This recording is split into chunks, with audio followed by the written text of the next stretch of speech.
चंडीगढ़ में कल हरियाणा कैबिनेट की बैठक होने वाली है। हरियाणा कैबिनेट की बैठक की अध्यक्षता खुद सीएम मनोहर लाल करेंगे।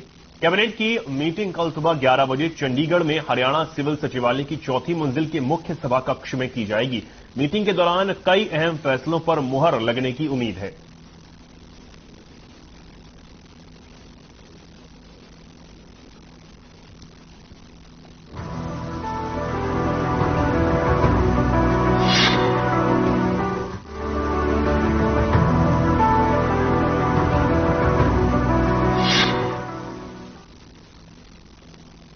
यमुनानगर में कांग्रेस के विपक्ष आपके समक्ष कार्यक्रम में नेता प्रतिपक्ष भूपेंद्र सिंह हुड्डा ने एक के बाद एक सरकार पर कई सवाल खड़े किए।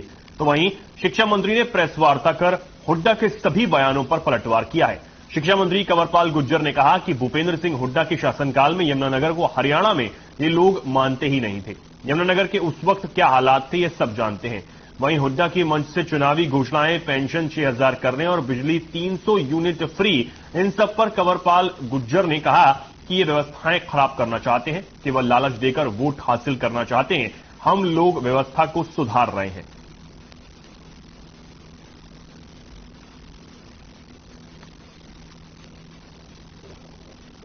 फ्री देना कहां से देंगे? फ्री मतलब हुड्डा साहब कहां से लेके आएंगे? फ्री मतलब ये एक लालच देना है व्यक्ति को। देखिए हम आपको ये चीज फ्री देंगे, आप हमें वोट दो। हमने भी फ्री दिया।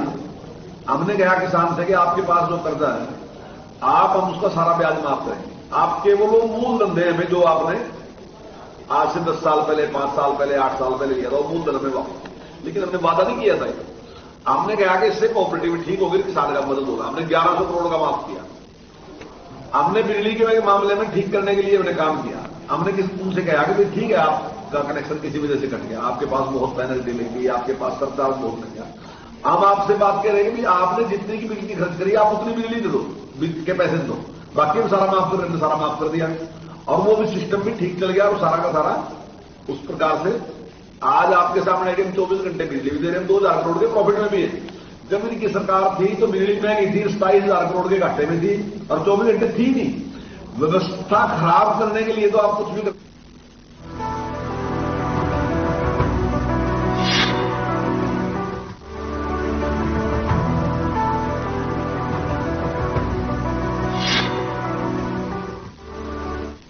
करनाल में भारतीय किसान यूनियन की एक बैठक हुई जिसमें किसानों की खराब फसलों की गिरदावरी और मुआवजे की मांग की गई। बैठक की अध्यक्षता बाकियों के प्रदेश अध्यक्ष रतन मान ने की। बैठक में फैसला लिया गया कि 6 अप्रैल को किसान सीएम सिटी करनाल में सड़कों पर उतरकर सरकार के खिलाफ थाली बजाकर प्रदर्शन कर रोष व्यक्त करेंगे और सरकार के नाम ज्ञापन भी सौंपेंगे। किसान नेता रतन मान ने कहा कि यदि सरकार ने उनकी मांगों को पूरा नहीं किया तो आंदोलन को तेज किया जाएगा।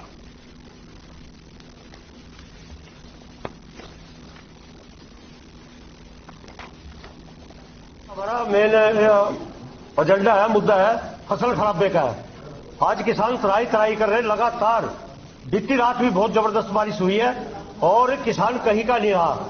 तो ये आज किसान भवन करनाल में जिला भर के हमारे पदाधिकारी कार्यकर्ता आए हैं और ये निर्णय लिया कि 6 तारीख अप्रैल को करनाल की सड़कों पर रोष प्रदर्शन करेंगे। जाट भवन से इकट्ठे होकर के सड़कों पर चलेंगे और वहां जिला प्रशासन।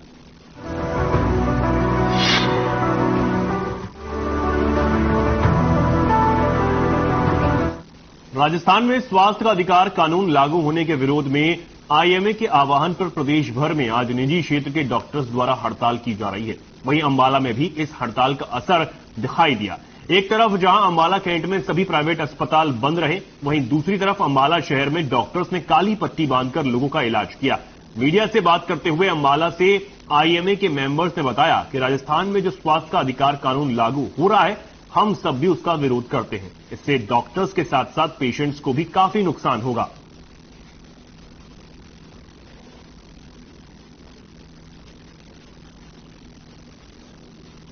हम ये जो स्ट्राइक और प्रोटेस्ट कर रहे हैं ये हम अपने राजस्थान के कलीग जो डॉक्टर्स हैं उनकी सपोर्ट में कर रहे हैं। राजस्थान में एक right to health bill introduce किया जो कि बोथ फॉर हॉस्पिटल, डॉक्टर्स और पेशेंट्स के लिए सबके लिए एक गलत बिल है जो कि फ्यूचर में गलत प्रेसिडेंट सेट करेगा और आगे ये प्रॉब्लम्स क्रिएट करेगा जिसको हम इंट्रोड्यूस नहीं होना देना चाहते, इंप्लीमेंट ना हो ताकि हम अच्छे से अपने पेशेंट्स को हर कंडीशन में, चाहे ओपीडी हो या इमरजेंसी हो, अच्छे से सर्विस दे सकें। हमारा जो विरोध है, ये आरटीएच बिल जो राजस्थान गवर्नमेंट लेके आई है उससे अगेंस्ट हम आज जैसे आप देख रहे हैं ब्लैक बेल्ट में लगा के पेशेंट दे रहे हैं। हमारा ये प्रोटेस्ट आज उसके बिल के अगेंस्ट है, तो हमारा राजस्थान डॉक्टर्स के लिए ये जो बिल है ये आम पब्लिक के लिए भी गलत है और डॉक्टरों के लिए भी गलत है।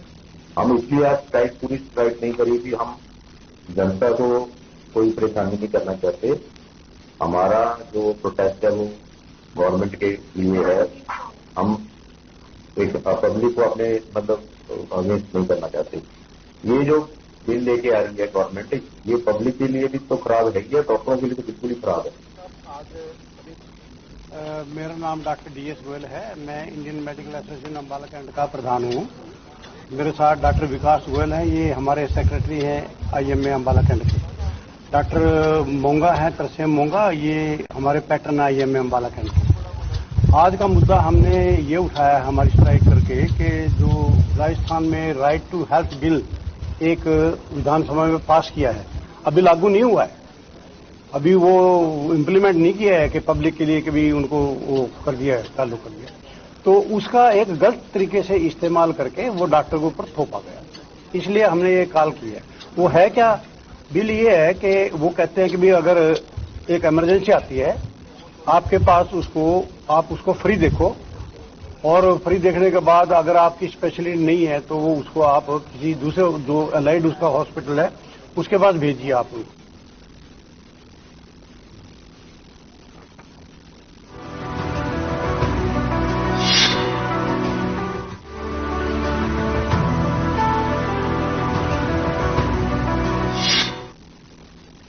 इंडियन मेडिकल एसोसिएशन हरियाणा ने राजस्थान के डॉक्टर्स का समर्थन करते हुए 24 घंटे के लिए हड़ताल शुरू कर दी है।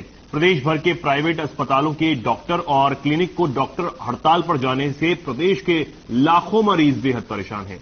डॉक्टरों का कहना है कि अगर सरकार को मरीजों का मुफ्त इलाज कराना ही है तो वह सरकारी अस्पतालों में करवाएं, जहां न सिर्फ पर्ची बनाने के लिए फीस ली जाती है बल्कि मरीज को दाखिल करवाने के लिए वहां चार्ज भी लिया जाता है। उन्होंने कहा कि आयुष्मान में भी और सुविधाएं देकर लोगों का भला किया जा सकता है, उन्हें मुफ्त सुविधाएं दी जा सकती हैं। सरकार को अपने स्तर पर मरीजों को लाभ पहुंचाने के लिए कदम उठाने चाहिए, न कि निजी अस्पतालों पर दबाव डालना चाहिए।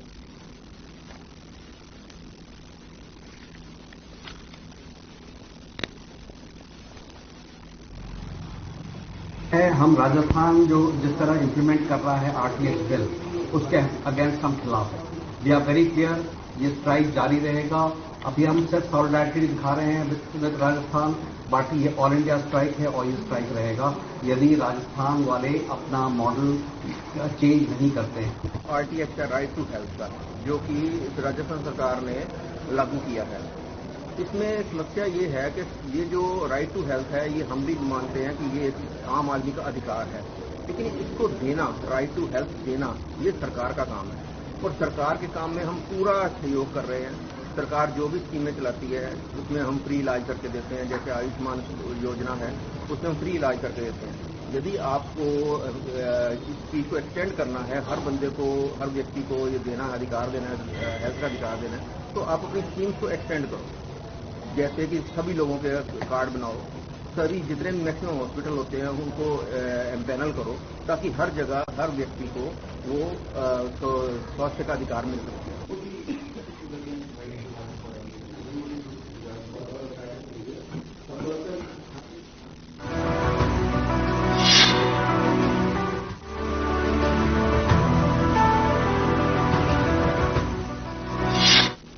कुरुक्षेत्र के कस्बा शाहबाद के निकट गांव रतनगढ़ के पास होटल की निर्माणाधीन बिल्डिंग में एक व्यक्ति का शव रहस्यमयी परिस्थितियों में मिला है। मामले की जानकारी मिलते ही डीएसपी रणधीर सिंह और अन्य पुलिस अधिकारियों के साथ मौके पर पहुंचे और सीन ऑफ क्राइम टीम और सीआईए की टीम को भी बुलाया गया। वहीं मामले पर जानकारी देते हुए पुलिस अधिकारी ने बताया कि पुलिस पहले शव की शिनाख्त के प्रयास कर रही है, फिर मौत के कारणों की जांच करेगी।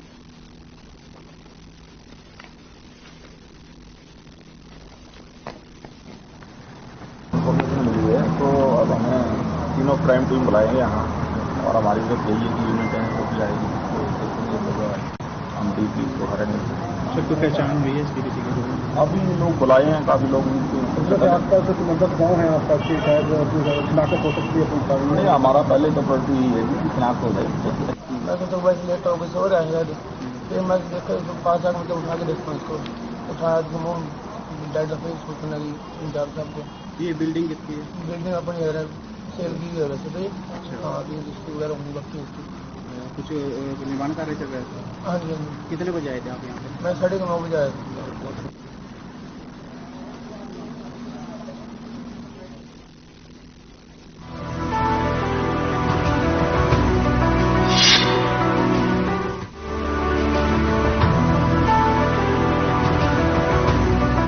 कुरुक्षेत्र पुलिस की अपराध शाखा ने फोन पर पैसे मांगने और धमकी देने के 3 आरोपियों को गिरफ्तार किया है। सीआईए 2 की टीम ने फोन पर पैसे मांगने की धमकी देने के आरोप में रामचंद्र उर्फ पप्पू वासी हजवाना जिला कैथल, संदीप उर्फ बिल्ला और जयपाल वासियान पाई जिला कैथल को गिरफ्तार करने में सफलता हासिल की है। सीआईए 2 प्रभारी निरीक्षक प्रतीक कुमार ने बताया कि दिनांक 30 मार्च को थाना शहर पेहवा में दी गई अपनी शिकायत में बलविंदर कुमार झागड़ा निवासी सीवन जिला कैथल ने बताया कि उसके पास 2 मोबाइल नंबर पर एक विदेशी नंबर से व्हाट्सएप पर कॉल आई। जब उसने फोन अटेंड किया तो फोन करने वालों ने अपने आप को लॉरेंस बिश्नोई का भाई बताया और जयपाल पाई को 5 करोड़ रुपए देने की बात कही। उसने कहा कि उसका उससे कोई लेना देना ही नहीं है तो ना ही उसके पास इतने पैसे हैं। फोन करने वाले ने कहा कि वह आपसे संपर्क करेगा और उसे पैसे दे देना। दोबारा कॉल करने का कहकर उसने फोन काट दिया, जिसकी शिकायत पर थाना शहर पेहवा में आईपीसी की धारा 387 के तहत मामला दर्ज करके जांच उप निरीक्षक बलबीर सिंह को सौंप दी गई। बाद में मामले की गंभीरता को देखते हुए पुलिस अधीक्षक कुरुक्षेत्र ने जांच अपराध अन्वेषण शाखा 2 को जांच सौंप दी।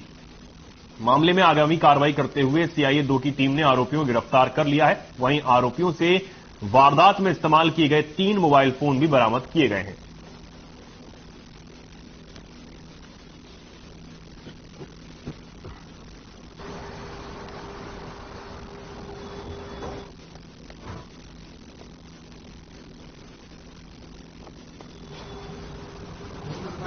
जो हमारे केस का कंप्लेनेंट है बलविंदर सिंह, उससे बाहर के विदेश के नंबर से लॉरेंस बिश्नोई का भाई बतलाकर 5 करोड़ रुपए की फिरौती की डिमांड की थी।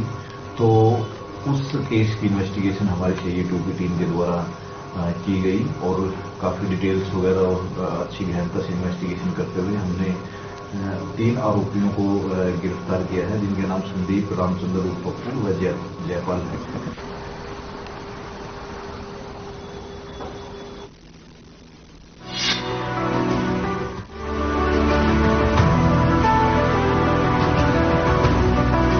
कार में एक व्यक्ति का शव मिलने से इलाके में सनसनी फैल गई। भारी संख्या में लोग जमा हो गए, जिसके बाद पुलिस को सूचित किया गया। पुलिस मौके पर पहुंची और शव को निकालकर सिविल अस्पताल पहुंचाया गया। बताया जा रहा है कि ये व्यक्ति सहारनपुर का रहने वाला था और काम के सिलसिले में यमुनानगर आता जाता था। बीती रात वह यमुनानगर के भाटिया नगर के नजदीक पहुंचा। इस दौरान जिस दुकान पर वो काम करता था, उसके मालिक ने उसे सोने के लिए अपनी गाड़ी की चाबी दे दी। सुबह वो उसी गाड़ी में मृत पाया गया। दुकानदार का कहना है कि उसने शायद शराब पी रखी थी। मौत कैसे हुई ये उसे नहीं पता चला। फिलहाल उसके शव को पोस्टमार्टम के लिए अस्पताल भेज दिया गया है।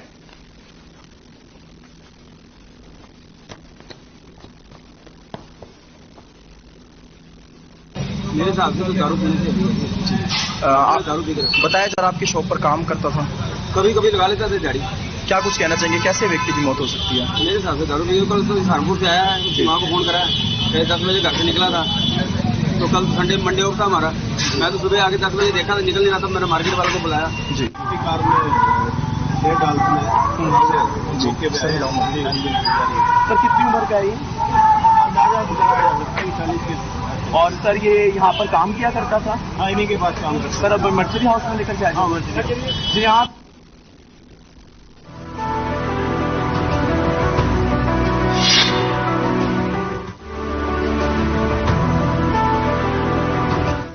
करनाल में सेक्टर 8 पार्ट 2 स्थित एक घर के कार को लगा दिया। कुछ देर बाद उसके पास फोन आया कि उसकी कार में आग लगी हुई है।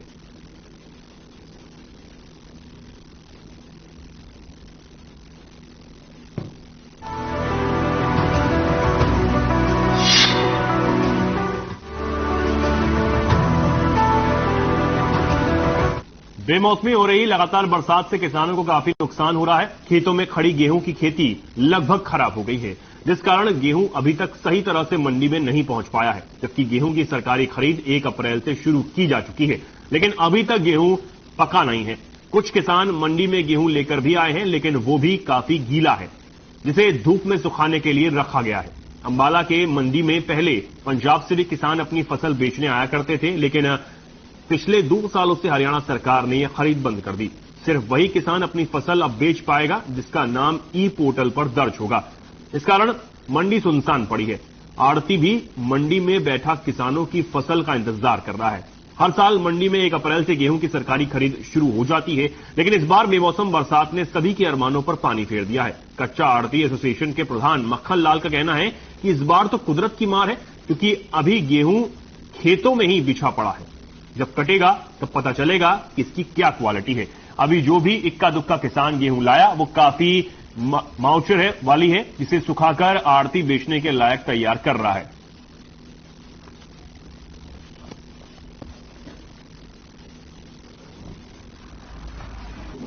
फसल तो कुदरत की मार है, उसमें ना कि किसी भी आदमी का कोई वो नहीं है। अभी माल खेतों में बिछा पड़ा है, जब कट के आएगा तो उस टाइम ही क्वालिटी के बारे में बता सकते हैं कैसी क्वालिटी है। अभी तो जो माल इक्का दुक्का अगर कोई ढेरी आ रही है, बहुत मॉइस्चर वाली आ रही है, उसको सुखा के बेचने के लायक आड़ती तैयार कर रहा है।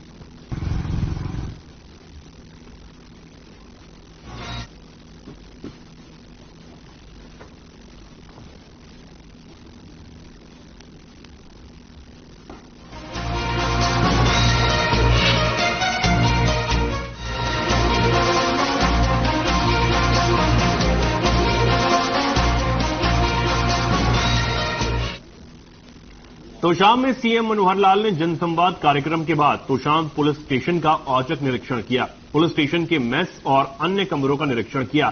थाने को अपग्रेड करने के लिए जरूरी दिशा निर्देश भी दिए।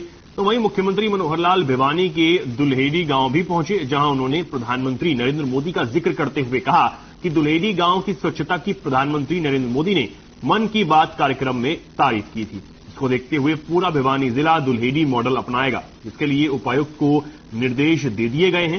साथ ही मुख्यमंत्री ने सफाई अभियान को लेकर एक बड़ी घोषणा की है।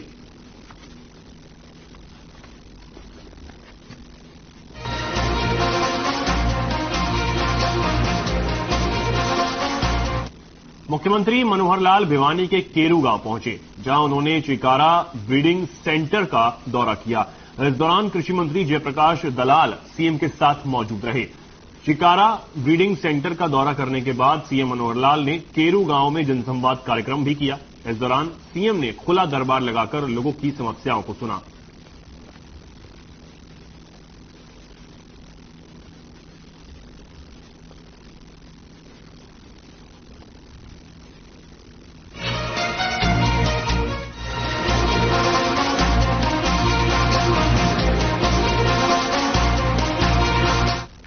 कैबिनेट मंत्री मूलचंद शर्मा के विधानसभा क्षेत्र बल्लभगढ़ में लोगों को एक के बाद एक सौगातें मिल रही हैं। कल जहां कैबिनेट मंत्री ने करोड़ों के विकास कार्यों का शुभारंभ किया था, वहीं आज सेक्टर 62 में लोगों की मांग पर उन्होंने अटल चौक पर शॉपिंग सेंटर का शिलान्यास किया है, जहां स्थानीय लोगों ने बड़े जोश के साथ उनका स्वागत किया। इस मौके पर स्थानीय महिलाओं ने कैबिनेट मंत्री से तारकोल की बजाय आरएमसी की रोड बनाने की मांग रखी, जिस पर मंत्री ने मुहर लगाते हुए महिलाओं को भरोसा दिया कि जल्द ही उन्हें आरएमसी की रोड बनाकर दी जाएगी।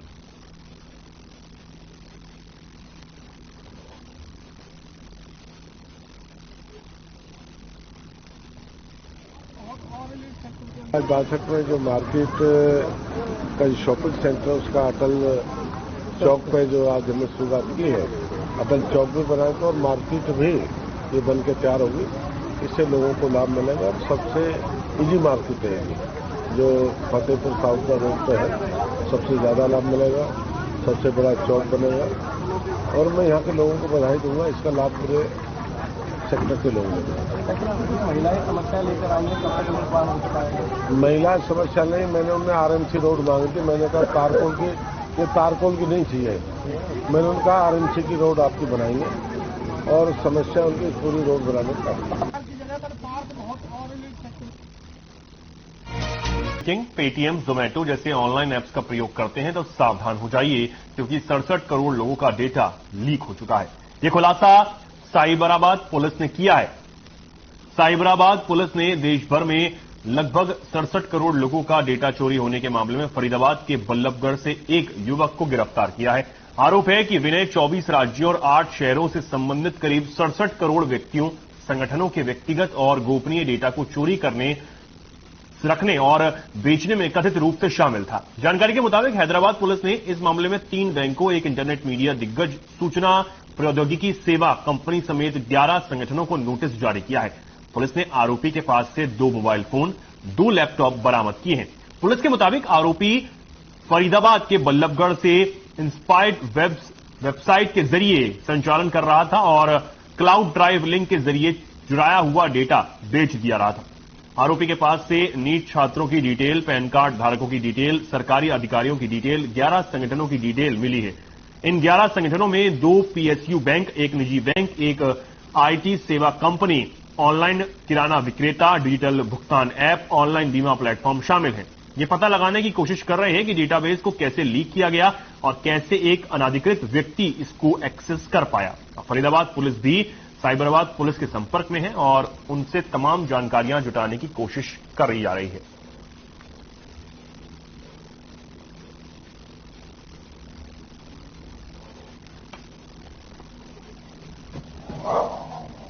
ये यहाँ पर भी साइबराबाद जो है हैदराबाद की पुलिस आई थी 28 मार्च को, जिसके अंदर जो आदर्श नगर में जो है 2 भाई रहते थे, उनमें से दोनों को जो है पूछताछ में ले गई थी। उसके बाद जो है छोटा भाई विनय भारद्वाज, उसको उन्होंने अरेस्ट किया है, जो जैसा कि वहाँ पे इंफॉर्मेशन आई है, जो उनके घर वालों से पूछ के भी पता लगा है। तो ये साइबर फ्रॉड के अंदर की वो डाटाबेस जो है, जो सार्वजनिक स्थानों का या और भी जो चीजें थी, उस डाटाबेस जो है लीक करता था।